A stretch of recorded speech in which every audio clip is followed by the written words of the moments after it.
Samo ti njega što jače.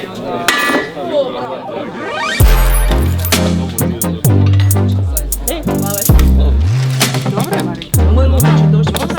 Koliko tu 8, jel? Evo ga. On će sve svaka čast. Hvala. Dobrodošli u Zrin. Hvala.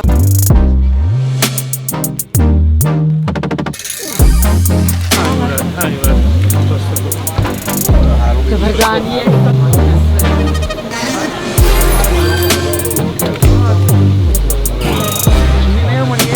Donačelnik Sigrta gospodin Zultan, kapetan iz Sigrtvara došla isto, gospođa Ana, ovi su nam iz Mađarske, imamo goste tu, predavače, profesore povijesti.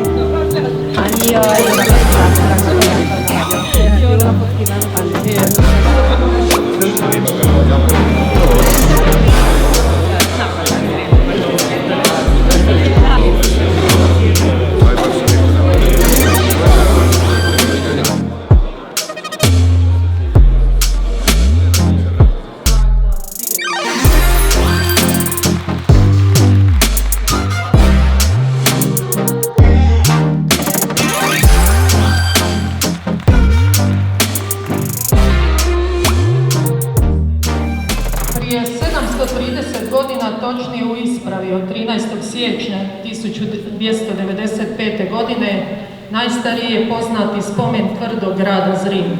Riječ je o ispravi kojim je tadašnji slavonski ban Stjepan IV. Babonić darovao neke svoje posjede cistercitskoj opatiji u Kostanjevici na Krki. Tom prigodom kao mjesto sastavljanja naveden je upravo tvrdi grad Zrin. U proteklih 730 godina grad Zrin proživio je brojna slavna i tužna razdoblja. Više o tome bit će predstavljeno tijekom današnjeg dana u 19 izlaganja.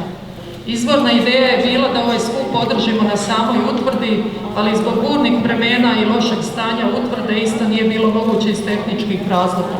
Nadamo se da će se isto promijeniti, te da će nam tvrdi grad Zrin u budućnosti biti na ponos hrvatskog naroda. Ono što mi je izuzetno drago što su Hrvoje i Jakša, zapravo zajedno sa biskupijom, izabrali da uistinu u Zrinu bude skup po Zrinu i da su se sjetili ove stvarno velike obljetnice ovoga mjesta koje je danas, nažalost, vrlo često zaboravljeno, kao što se i cestom tu pokazuje da je jako teško doći do davne.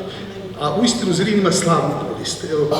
Dakle, krajem 13. stoljeća prvi put se spominje i uvijek je nekako na granici. Ta granica nekad je bila sjajna stvar za prosperitet grada, poglavito pod obitelji Šubić-Zrinski, ali nekad, pogotovo u ovoj novijoj povijesti, zapravo bio i uzrok brojnih tragedija koje ovo mjesto preživjelo.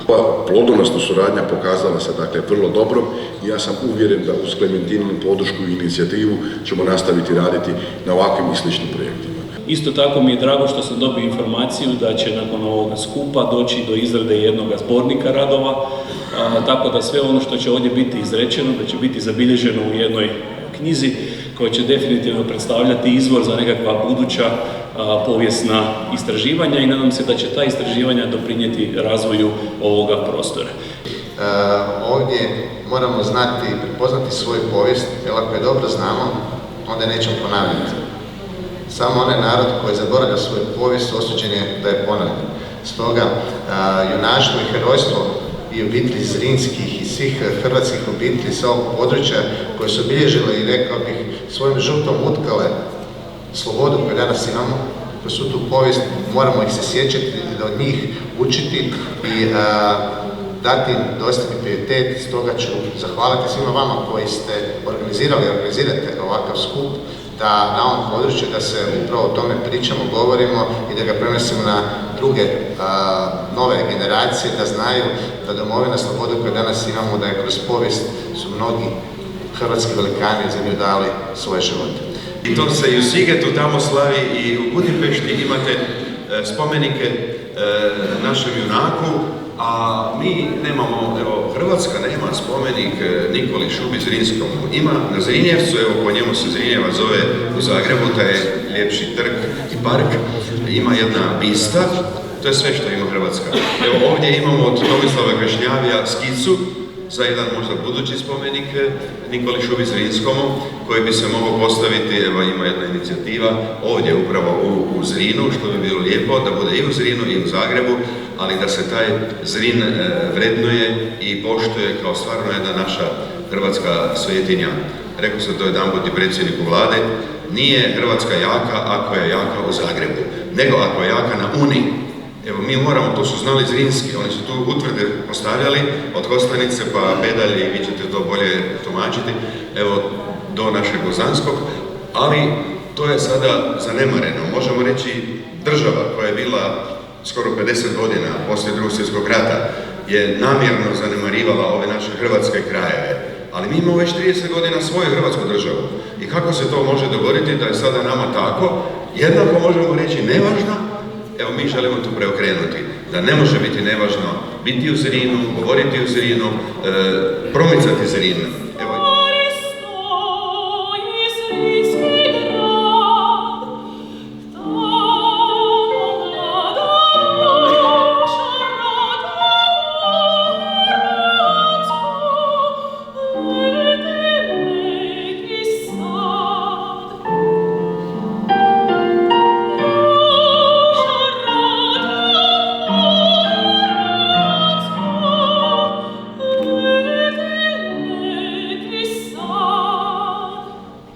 Bio poslan kao član studentske delegacije u Segedin na sveučilište. I tamo smo isto vodili ovu polemiku koju je otac biskup spomenuo sa mađarskim studentima o Nikoli Zrinskom. Nakon višesatne, dosta žestoke polemike smo postigli kompromis da je Nikola Zrinski i hrvatski i mađarski nacionalni junak, a dublje smo odlučili da nećemo ulaziti. Pa evo, u duhu tog kompromisa možemo dalje nastaviti. Je uključivalo i utvrdu Zrin.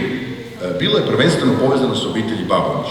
Pisani izvori spominju Babonića kao prve vlasnike Zrina, što... Selo Zrin, dakle, odnosno mogućnost njegova zauzimanja, kao što smo vidjeli prethodno, bili su prepreka teritorijalnom zaokruživanju područja koje je trebalo biti osnovna logistička potpora partizanskoj pobuni i vojnom djelovanju. Harvat, Hervat, Hrvot, Hrvatin, tako dalje. Prezime Horvat i mnogi izvedeni likovi. Ovdje na Zrinu je dakle planirana sanacija temeljne stijene, djelomična konsolidacija bedema i tako dalje, osvjetljenje, parkiralište ispod za osobna vozila i za autobuse i jedna pješačka staza. Također sad kako su mogli ti palasi u kojoj su Zrinski živjeli izgledati. Znači opet je ovo primjer žitnice, koji između osam, znači 1566. Nikola Šubić Zrinski tu žitnicu nadogradio. I postaje crkva Svetog križa. Ta crkva Svetog križa je zapravo odistajala sve do 20. stoljeća, do duše u ruševnom stanju, ali je tako stala. Završetka Telekovićeve službe pa do konačnog pada Zrina 1577. godine u gradovima Zrinskih boravile hrvatske haramije i kraljevske posade, ali... Ovo su, nažalost, jedine posade čuvane od te osobe, naravno, najzanimljivije stvari su uvijek. Dakle, ovo je nadlatična posada te osobe duljine 23 cm. Mi na temelju duljine te osobe možemo, nadlatične posade, možemo lako rekonstruirati njezinu visinu. Inače, prosječni nadlatična posada od muškarca od 30 do 35 cm. Na temelju duljine ove nadlatične posade zapravo ta osoba imala nekih između 1,32 m, 1,33 m, što je zapravo najvjerojatnije riječ u tom poremećaju amatoplaza. Sigurno je da se radi o dva različita karabina, znači te su predmeti svi identificirani onim aukcijskim zbirkama. Godine stanovnici uspjeli pokriti svoje dugove i podmiriti porez. To je inače zaista velika stvar jer je podmirenje dugova u tom vremenu poreza, bila velika stavka, veliki problem.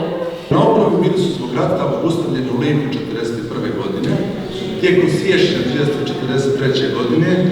Nije spisan svojica zemlje i ni sva fašistička sila nije ga mogla spasiti od osvetničkog gnjeva narodnih vojnika i tako dalje i tako dalje. Što je zanimljivo, tamo se zapravo nalazi 170 dosjeja u kojima su zapravo podaci o vlasništvu Zrinjana koji su oduzeti, dakle, Zrinjanima od 46. pa nadalje. Ovo je gore Kostajnica sa Majurom, a ovo su znači oko Topovskog hrvatska sela, te na prostoru širo oko Gline i gore prema Petri. A crkva Našašća Svetog križa je dovršena 2018. Održavala se i nakon gušenja Mađarske revolucije, a pohodili su je ljudi iz okolice. Tek nakon smrti moga supruga osjetila sam poziv da se vratim u Hrvatsku, da ponovno otkrijem odakle dolazim i možda tko sam. Organizirali smo prijevoz autobusom za publiku iz Zagreba, no tada još nije bilo asfaltirane ceste, a put je vodio preko klimavog drvenog mosta.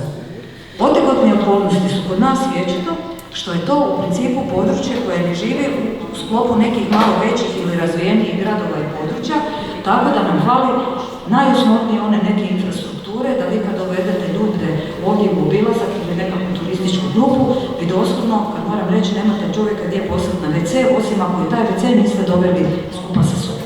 Tako da se slikaju tu. Bravo!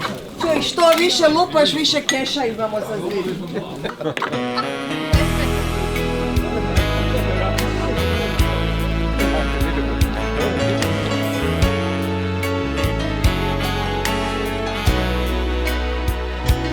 Mnoge za tebe su sklopljene ruke, kakve si samo proživio muke, al oko tebe anđeli lete.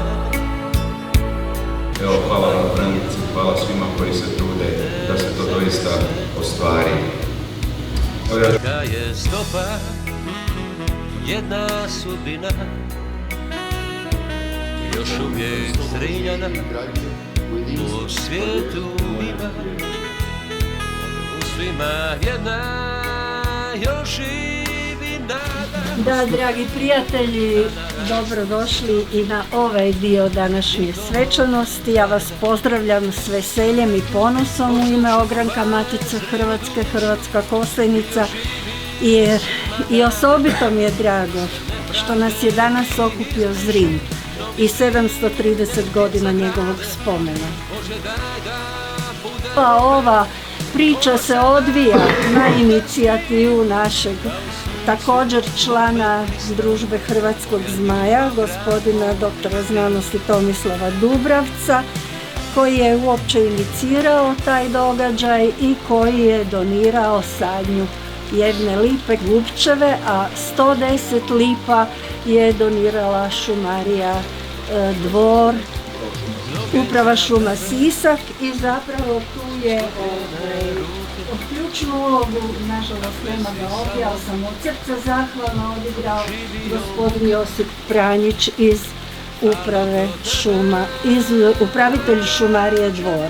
Došao sam zbog ove lipe, zbog 1100. godišnjice, zbog Matice Hrvatske koja je sa družbom braća Hrvatskog zmaja bila predlagatelj obilježavanja ove velike obljetnice i zbog Zrina i svega onoga što Zrin znači. Danas ćemo ovdje posaditi, zasadit ćemo prvo sadnicu lipe, to je klon Gubčeve lipe. Gubčeva lipa je zaštićeni spomenik prirode, a 2007. godine Hrvatski šumarski institut je od nje proizveo svoje stablo koje dalje prigodno, od kojega dalje prigodno proizvodi klonove. Znači to je genetski potpuno isto klon, znači genetski potpuno identičan Gubčevoj lipi. To je jedna poveznica gubca koji je simbol borbe hrvatskog naroda za svoja prava, pravicu, a također i ovdje smo imali borbu koja se evo do prije 30 godina ovdje vodila. Potom ćemo posaditi, počet ćemo simbolično samo tih 110 stabala lipe koje predstavljaju 1100 godina Hrvatskog kraljevstva. Svako stablo predstavlja jedno desetljeće. Pripremljeno je tako da su te lipe raspoređene svakih 6 metara odavde pa do crkve Svete Magdalene.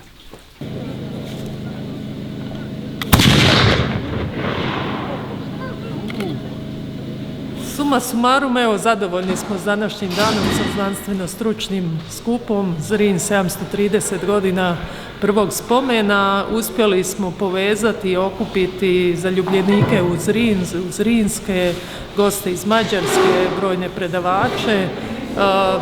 Nadamo se da je ovo samo prvi korak kojim želimo potaknuti da se u Zrinu stalno nešto događa, da se Zrin obnovi. Jedna vrhunska ideja bi bila kad bi se utvrda Zrin obnovila, kad bi se tamo napravio posjetiteljski centar, da svi koji dolaze u Zrin imaju mjesto gdje doći, vidjeti i upoznati se sa hrabrošću svime onim što Nikola Šubić Zrinski je i predstavlja. Dakle, danas je u Zrinu održan prvi znanstveni skup. Riječ je o znanstvenom skupu povodom 730 godina prvog spomena tvrdoga grada Zrina. U Zrinu je bilo prisutno više od 20-ak izlagača, kako iz Hrvatske, tako i iz Mađarske, koji su govorili, prikazali su tu višestoljetnu povijest Zrina, od toga srednjovjekovnog razdoblja, rano novovjekovnog, suvremenog doba, osvrt na stradanja 1943. godine, da bi na kraju završili sa sekcijom koja govori o sadašnjosti i o budućnosti Banovine. U tom smislu, ako uzmemo u obzir broj izlagača, raznolikost tema, ali isto tako i prisutnu publiku, sklon sam ocijeniti današnji skup vrlo uspješnim i sa veseljem zapravo očekujem objavljivanje zbornika radova sa ovog znanstvenog skupa. Pa evo, nakon toliko dugo godina smo čekali da se okupimo na ovakvom jednom velikom broju, ali znanstvenici koji su došli iz Mađarske, a također i širom Hrvatske, toliko smo sretni da je bilo tako jedan kvalitetan skup i tako veliki broj ljudi. Unatoč toga što je bilo nevrijeme sinoć, ostali smo bez struje, onda nam je kiša padala, pa je bilo hladno u crkvi, ali ljudi od 10 sati do 8 sati na večer su ostali u Zrinu i sad će do ponoćiti voziti svojim kućama. A hvala vam svima, presretna sam i mislim da su Zrinski i Zrinjani jako dobro, mirno u nebu nas gledaju. Hvala vam.